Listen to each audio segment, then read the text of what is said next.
gel vallahi şu ana. Kamera vallahi kamera. Ana Hüseyin bak bu Hüseyin abi. Vallahi.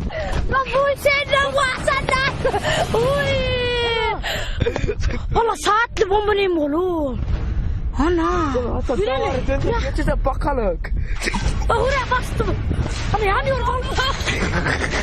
Çekil. Vallahi hiç acıktırmaya başladım. Çekil. Çekil koy. Ben kırmızı sırtladım geliyorum. Bir boy kaçıyor. Kendi kaçıyor. Biliyorum bizi. Kesin ne diyecek? Alıyorum abi. Hüseyin Allah. Adam bu. Vallahi birazdan sene gidiyor.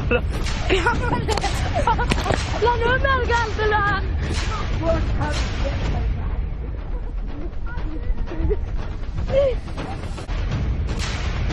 Hadi kırılmışsa biz de getirdik. Ana. Kırılmış. Bir hadi çekilsene öyle. Şuraya düştü abi biz de getirdik. Biz de kırılmış getirdik. Bak kilon düştü oğlum.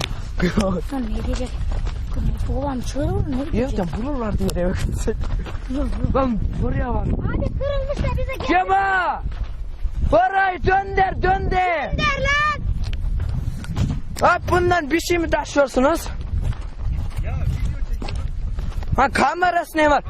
Biz gördük şöyle şuraya düştü. Şu getirdi çocuk. Başka nasıl bir düşünüyorum?